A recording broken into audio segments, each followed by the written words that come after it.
인생은 장단이라는 게 없는 것 같습니다. 지금의 내 모습이 10년 뒤 어떻게 될지는 아무도 모르는 거죠. 지금 한참 잘 나가고 있는 사람들도 10년 뒤의 모습은 어떻게 될지 아무도 예측할 수 없습니다. 또한 지금 힘들고 어려운 순간에 있는 사람들도 10년 뒤에는 어떻게 그 상황이 바뀔지 모른다는 사실이죠. 저는 10년 뒤 저희 교회가 늘 하나님의 귀한 일들을 이루는 교회로 성장할 거라는 그런 소망과 비전을 두고 있습니다. 지금의 이 모습과는 다른 모습의 10년 뒤의 모습이 있을 거라 생각을 하는 거죠. 수많은 사람들이 희망을 버리지 않을 때에 자신이 이루고자 하는 소망을 이룹니다. 지금보다 더 나은 삶을 살아가게 되는 것을 보게 되죠. 그런 걸 보면은 우리가 생각하고 있는 이 생각의 마음과 생각, 그리고 입술의 고백은 우리의 삶을 변화시키는데 아주 영향력을 끼친다는 것을 볼 수가 있습니다. 그러니 우리의 삶 속에 늘 불평하는 말도 있겠지만 그것을 긍정으로 더 나은 나의 삶으로 바꾸어 나가는 것이 우리의 인생에 더 좋은 결과를 맞이할 수 있게 됩니다. 앞에 이 사람을 한번 볼까요? 이 사람은 미국 브루클린에서 노숙자 생활을 하고 있는 테드 윌리엄이라고 하는 사람입니다. 이 사람은 지금은 노숙자이지만 한때 이도 청년을 꿈꾸는 꿈 많은 청년이었죠. 고등학교를 졸업하고 그리고 나서 3년간의 군대를 다녀오고 나서 자신의 꿈이었던 성우가 되고자 성우학교에 입학을 하게 됩니다. 그런데 결국 이 사람이 술과 마약에 빠져서 인생을 허비하기 시작하는데요. 이렇게 이제 얼굴이 서서히 이제 바뀌어가는 거죠. 자신의 가족들도 잃어버렸고 자신이 벌었던 전 재산을 다 잃어버리게 되었습니다.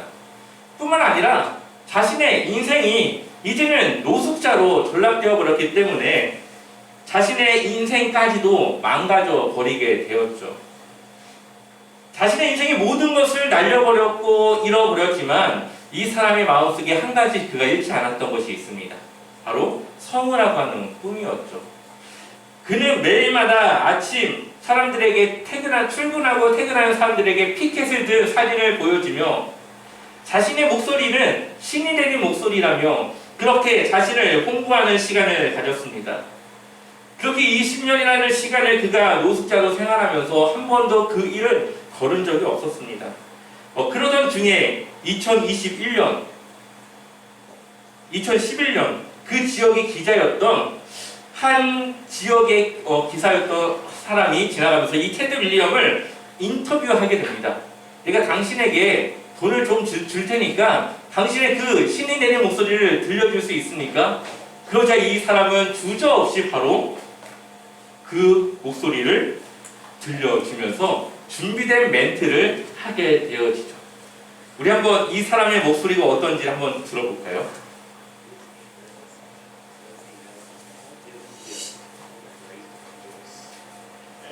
Make you work for your dollar. Say something with that great radio voice. When you're listening to nothing but the best of oldies, you're listening to Magic 98.9.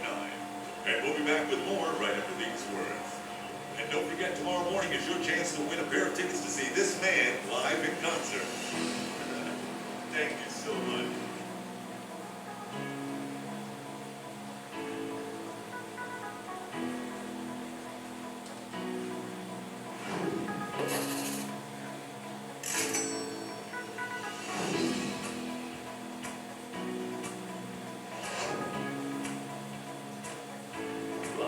From Studio 1A and Rockefeller Plaza. From the fine people of Pepsi Cola, the people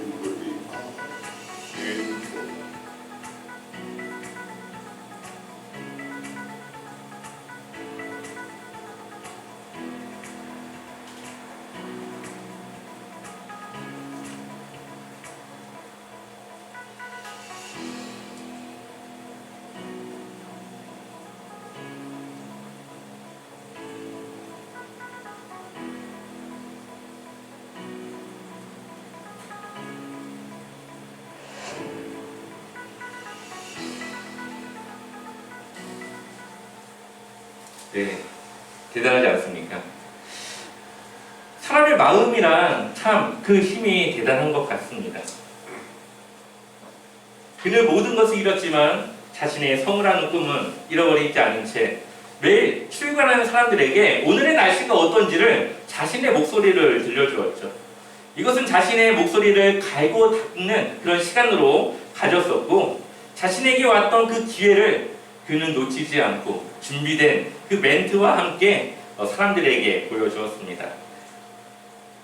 하루아침에 인생이 바뀐 이 사람의 삶을 보고 수많은 사람들이 자신의 그 불행을 이겨내는 힘을 얻게 되었고, 자신이 가지고 있는 이 역경도 나중에는 바뀔 수 있다라고 하는 희망과 긍정의 메시지를 주게 됩니다.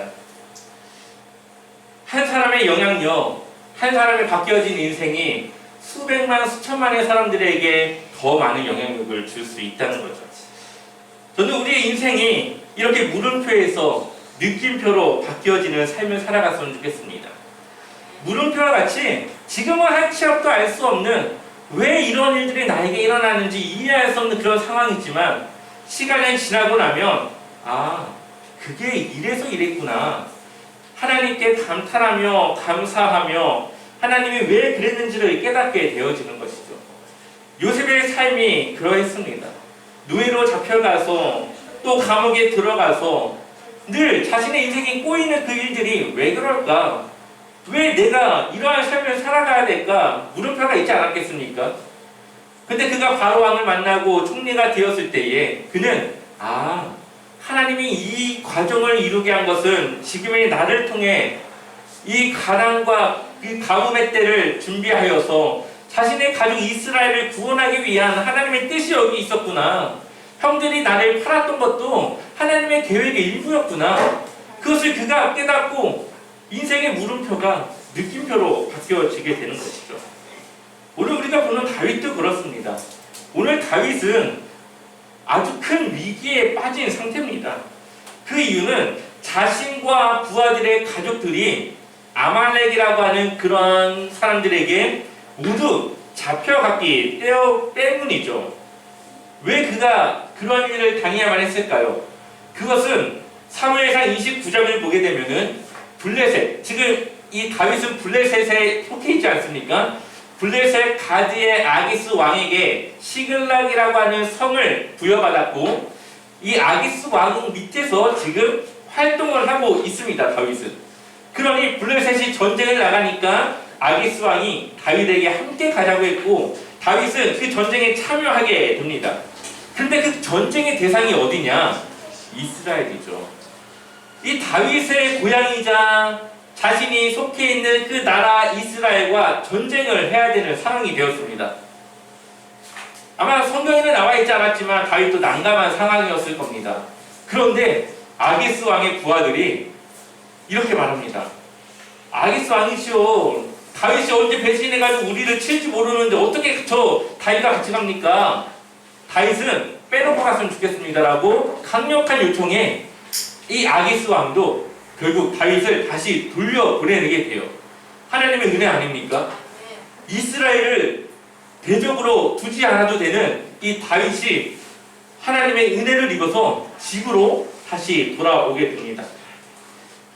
사흘, 그러니까 3일 만에 다시 이 시글락이라고 하는 성으로 돌아왔는데 와서 보니까 어떤 상황이에요? 자녀들과 아내들과 자신의 이 시글락 성에 있는 자신의 모든 백성들이 아말렉에게 잡혀가 있는 상황이 되었습니다.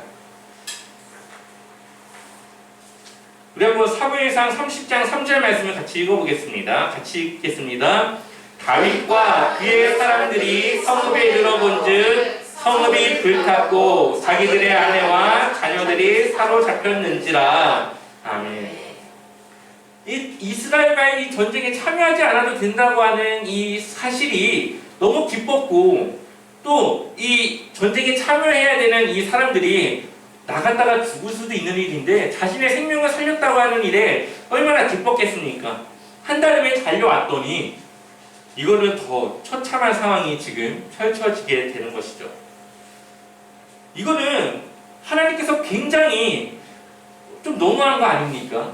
이스라엘과 싸우지 않게 하신 것은 이해할 수 있지만, 그것에 대해서 감사할 수 있지만, 더 큰 이 불행이 지금 이들에게 덮쳐오게 되는 겁니다.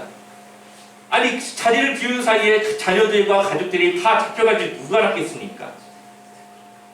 지금 다윗은 물음표의 인생을 지금 살아가고 있습니다. 자신의 이 시글락 성에 살고 있는 자신의 부하들의 가족들과 백성들이 아말렉에게 잡혀간 것은 사실 그동안 다윗이 겪었던 많은 일들 중에서도 가장 위급하고 가장 위험한 순간입니다. 왜냐하면 이 다윗과 함께하는 이 용사들은 늘 죽음을 준비한 사람들이죠. 싸우기 위해 준비된 사람들입니다. 근데 가족들은 좀 다르지 않습니까? 가족들이 지금 잡혀갔다고 하는 것은 다윗이 리더로서 그 역할을 제대로 하지 못했다라는 것을 지금 보여주고 있는 것입니다. 물론 자리를 비웠으니까 어떻게 할 수 없었겠지만 그럼에도 불구하고 책임은 이 다윗에게 있는 것이죠.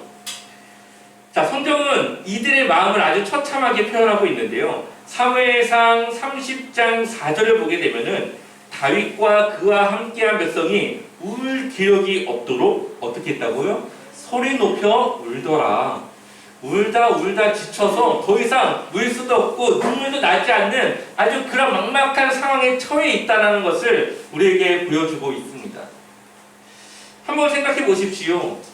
여러분들이 자녀가 있는데 늘 가던 회사에 출근을 해야 되는 상황에 자녀가 혼자 집에서 잠깐 있어야 되는 상황이 되었습니다.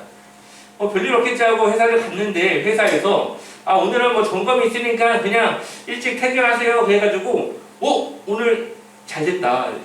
자녀가 집에 있는데 빨리 가야지 하고 왔는데 그 자녀가 이 강도에게 납치가 됐다고 생각해 보십시오. 얼마나 이게 황당한 일이겠습니까? 물론 말도 안 되는 예화지만 지금 다윗이 이런 상황과 똑같습니다. 하나님께서 이스라엘과 전쟁을 막아주셨는데 와보니까 더 큰 일이 일어나게 되는 것이죠. 이게 이해가 됩니까? 이게 도대체 이해가 되지가 않습니다. 그 일이 얼마나 힘들었으면은 그를 믿고 따르던 그 부하들이 다윗을 돌로 치려고 아주 위험한 상황까지 닥치게 되었습니다. 그런데 하나님은 왜 가만히 계실까요? 다윗을 구해줘야 되는데 왜 가만히 계실까요? 만약 제가 이런 상황이었다면 속으로 하나님을 원망했을 것 같습니다. 차라리 전쟁을 나가게 하지 말던가 아니면 전쟁을 나갔다 와서 어쩔 수 없는 상황을 만들어 주시던가 해야지. 이거는 하나는 좋았는데 마무리가 안 좋은 약간 그런 경우가 되었습니다. 근데 여기서 느낌표가 하나 떠오르게 되죠. 그리고 이러한 상황을 하나님께서 다윗을 기름 부을 일을 당연하게 생각하게 됩니다. 다윗은 어떤 리더였습니까? 다윗은 소망을 주는 리더였습니다. 한번 우리 사무엘상 30장 6절을 볼까요? 6절 한번 같이 읽어보겠습니다. 백성들이 자녀들 때문에 마음이 슬퍼서 다윗을 돌로 치자 하니 다윗이 크게 거듭하였으나 그의 하나님 여호와를 힘입고 용기를 얻었더라. 아멘. 지금 자칫 잘못하면 다윗이 돌에 맞아 죽을 수도 있는 상황인데 그 순간, 다급한 이 순간 다윗이 어떻게 되었습니까? 하나님께서 주신 이 힘을 입고 용기를 얻었더라. 그러니까 다윗은 이 부하들과 다른 생각과 다른 마음을 갖고 있던 겁니다. 부하들은 자녀들과 이 아내들을 다 잃어버렸다 생각을 하고 포기하고 있는 그 순간에 다윗은 하나님께서 주시는 이 힘과 이 용기를 얻어서 그들을 쫓아갈 수도 있겠다. 그들을 다시 데려올 수 있을 것이라고 하는 이 생각과 마음을, 긍정의 생각을 갖게 된 것이죠. 그리고 이 다윗이 하나님께 묻습니다. 사무엘상 30장 8절 말씀도 같이 읽어볼까요? 함께 읽어보겠습니다. 다윗이 여호와께 묻자와 이르되 내가 이 군대를 추격하면 따라잡겠나이까 하니 여호와께서 그에게 대답하시되 그를 쫓아가라. 내가 반드시 따라잡고 도로 찾으리라. 아멘. 하나님이 뭐라고 말씀하십니까? 다윗이 따라잡을 수 있습니까? 했더니 하나님은 따라잡고 구원하겠다. 하나님은 그에게 확실한 메시지를 주시죠. 따라잡을 뿐만 아니라 그 빼앗긴 모든 가족들을 다시 도로 찾아올 수 있다. 이 말을 듣고 다윗은 곧장 이 600명의 부하들과 함께 달리기 시작합니다.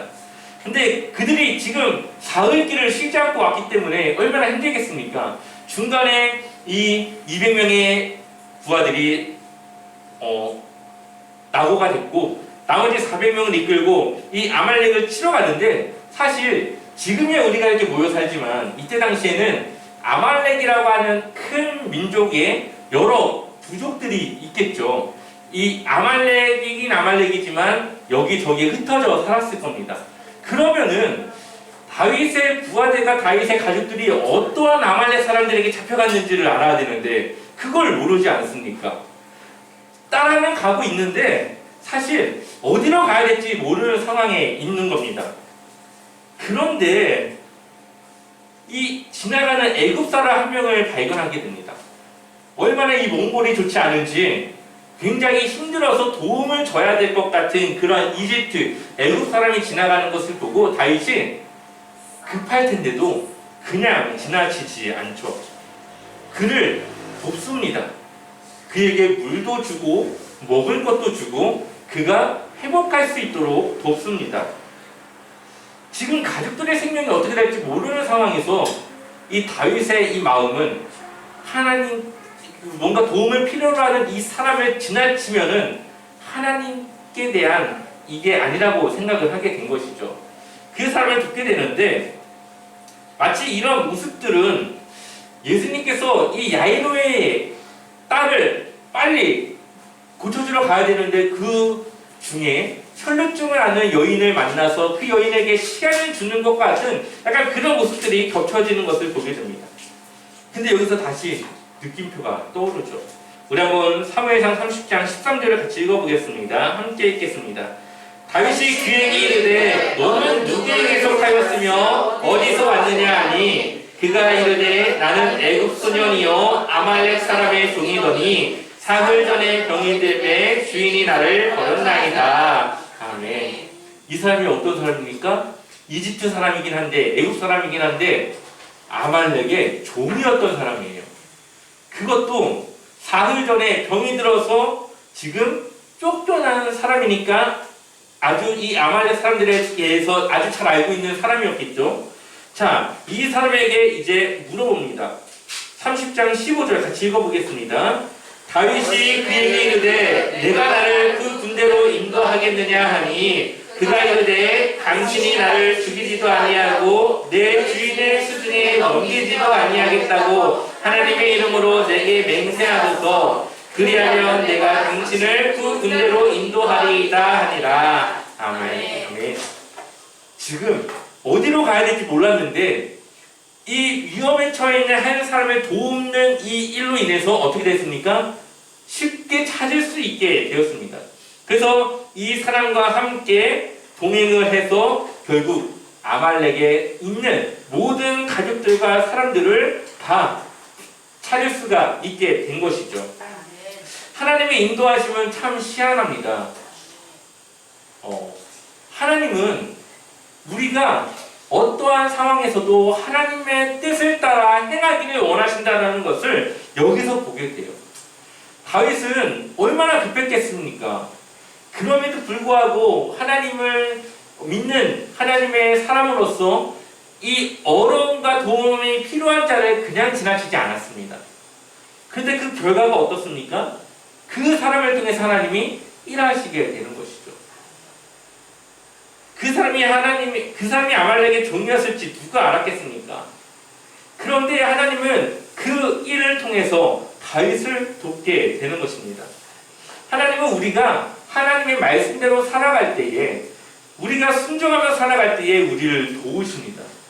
내가 어렵다고 이웃을 외면하고 이웃의 도움을 내가 주지 않고 그냥 지나칠 때에 우리는 어쩌면 하나님의 도움을 받을 수 있고 하나님의 은혜를 입을 수 있는 그 기회를 버리는 것과 마찬가지일 겁니다.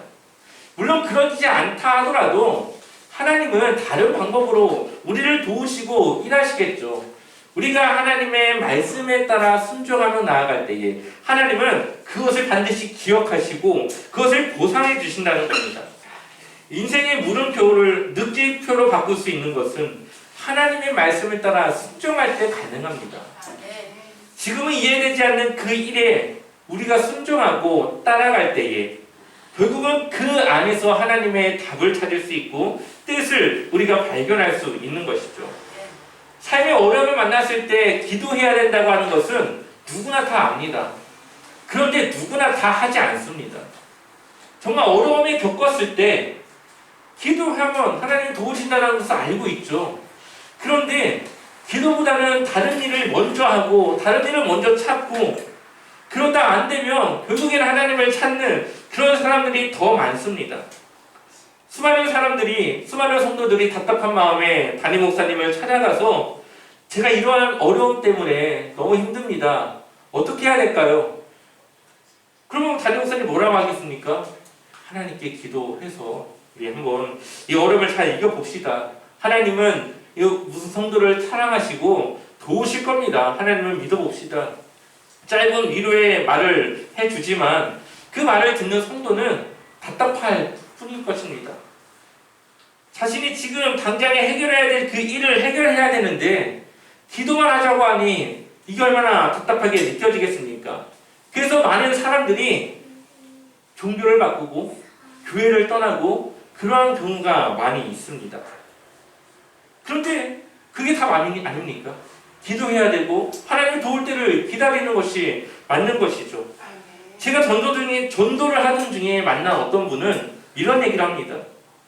자신이 교회를 다녔었는데 자신의 어려움이 해결되지 않더라.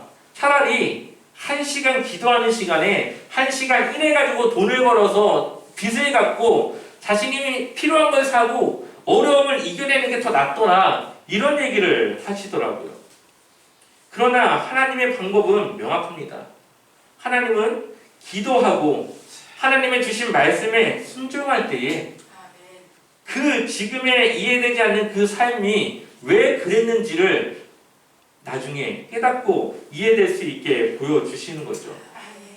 성경이 요셉, 모세, 아브라함 그리고 수많은 믿음의 선배들이 그렇게 하나님이 주신 사명을 감당했습니다. 이해되지 않는 것들이 나중에는 이해가 되고 또 이해가 되지 않고 끝났지만 지금 우리는 그 일을 이해하고 있지 않습니까? 스데반 집사가 하나님의 말씀을 전하다가 아무것도 한 것도 없이 그냥 목숨을 잃었습니다. 세상 사람들이 볼 때는 정말 그 죽음이 아무것도 아닌 것 같지만 그걸 통해서 사도 바울이라고 하는 아주 위대한 전도자가 세워지게 됩니다. 하나님의 일은 우리가 볼 땐 물음표지만 나중에는 느낌표. 그래서 그랬구나. 이해할 수 있게 되는 것이죠. 하나님은 우리를 실망시키지 않습니다. 우리가 소망을 갖고 믿음으로 고백하며 하나님을 의지할 때에 우리의 삶에 기적이 일어나고 하나님의 능력을 경험할 수 있게 되는 것이죠. 아까 그 테드 윌리엄스라는 사람이 노숙자였지만 그 꿈을 포기하지 않았을 때에 그 기회가 왔던 것처럼 우리 인생에도 하나님이 주시는 이 수많은 어려움과 위기 속에서 하나님을 의지하는 그 믿음을 가지고 있을 때에 언젠가는 그것이 깨달아지고 이해가 되고 하나님께 감사하며 찬양할 날이 올 수 있다는 겁니다. 우리의 인생은 물음표입니다. 아마 죽을 때까지 물음표는 계속 따라다닐 겁니다. 이해가 됐다가 또 이해가 되지 않았다가 이해가 됐다가 또 왜 그런지 이해가 되지 않았다가 아무도 자신의 미래를 알지 못하기 때문에 늘 이 물음표는 따라올 수밖에 없습니다. 그런데 한 가지 확실한 것은 우리는 하나님께 구원받은 자녀라는 거죠. 그리고 우리의 삶의 끝은 결코 이 실패와 절망이 아니라 희망과 소망의 이 끝이 우리를 기다리고 있다는 사실입니다. 그것만은 우리에게 확실한 것입니다. 우리는 아무리 가질 수 없는 우리는 누구나 가질 수 없는 이 천국을 소유한 사람들입니다. 아멘. 아무나 누릴 수 없는 하나님의 자녀의 권세를 우리는 가지고 살아가고 있습니다. 아멘. 하나님은 우리 편에 계시는데, 하나님은 우리를 인도하시는데, 하나님은 우리를 책임져 주시는데, 우리가 무엇을 두려워하고 무엇을 걱정하며 무엇을 우리가 고민하겠습니까? 우리는 주어진 삶에, 지금 현재의 삶에 우리는 하나님을 위해 살아가는 것이, 하나님의 말씀을 따라 살아가는 것이, 하나님의 그 뜻을 따라 우리가 우리의 삶을 살아가는 길입니다. 우리에게 확실한 소망이 있다면 하나님의 나라가 우리 안에 있고, 또 우리가 하나님 나라에서 영원히 하나님과 기쁨과 소망으로 살아갈 것을 우리가 믿고 있다라는 것이죠. 하나님을 만나게 되면 우리는 이제 다 알 수 있을 겁니다. 왜 그랬는지, 하나님께서 왜 우리에게 이러한 시련과 어려움을 주셨는지, 그거는 이제 하나님을 만나게 되면 이해할 수 있게 되겠죠. 그때까지 우리의 믿음을 우리가 지켜서 하나님의 기쁨을 위해 살아가며 성결함과 거룩함으로 그렇게 하나님을 따라 살아가는 주님의 귀한 제자, 주님의 귀한 자녀, 보석 같은 여러분들 성도님들 되시기를 주님의 이름으로 간절히 축원합니다.